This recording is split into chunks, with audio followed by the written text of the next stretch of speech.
మాంసాహారం భుజించడం వల్ల బీపీ వస్తుంది, షుగర్ వస్తుంది, థైరాయిడ్ వస్తుంది, కొలెస్ట్రాల్ వస్తుంది, arthritis, heart attack, epilepsy, PCOD, PCOS, weight gain, ఇలా చెప్పుకుంటూ పోతే ఒకటి కాదండి ఎన్నో డిసీజు మాంసాహారం తినడం వల్ల వచ్చేది.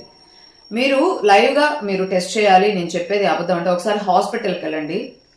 అక్కడ డిసీజ్తో మీరు ఏ స్పెషలిస్ట్ దగ్గరకన్నా వెళ్ళండి, అక్కడ డిసీజ్తో సఫర్ అయ్యే వాళ్ళని అడగండి మీరు వెజిటేరియనా నాన్ వెజిటేరియనా అని. 90% నాన్ వెజిటేరియన్సే ఉంటారు. నాన్ వెజ్కి స్ట్రెస్కి సంబంధం ఉంది, నాన్ వెజ్ భుజించడానికి కర్మకి సంబంధం ఉంది, నాన్ వెజ్కి డిసీజ్కి సంబంధం ఉంది. ఒక జీవి చనిపోయేటప్పుడు చాలా పెయిన్ తీసుకొని స్ట్రెస్లోకి వెళ్ళి చనిపోతుంది. ఆ రసాయనాలన్నీ తన బాడీలో ఉంటాయి. అలాంటి ఆహారాన్ని మనం తిన్నప్పుడు ఏమవుతుంది, మనకు కూడా స్ట్రెస్ స్ట్రెస్ స్ట్రెస్, ప్రతిదానికి స్ట్రెస్ అంటూ ఉంటాం.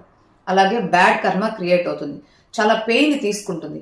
అది చనిపోయేటప్పుడు శపిస్తుంది, నేను ఎంత పెయిన్ అయితే తీసుకొని చనిపోతున్నానో అదే పెయిన్ మీ జీవితంలో వస్తుందని. ఎందుకంటే దానికి కూడా ఎమోషన్స్ ఉన్నాయి కదా, మాటలే కానీ లేనిది వాటికి ఎమోషన్స్ ఉన్నాయి, ఫీలింగ్స్ ఉన్నాయి.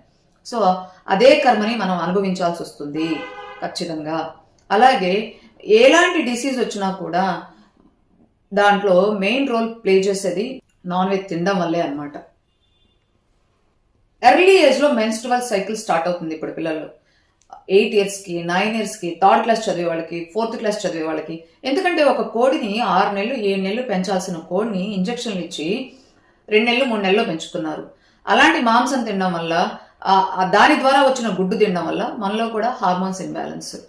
పాలు కూడా హార్మోన్సే, వాటికి కూడా హార్మోన్స్ ఇంజెక్షన్స్ ఇస్తున్నారు పాలు ఎక్కువ ఇవ్వడానికి.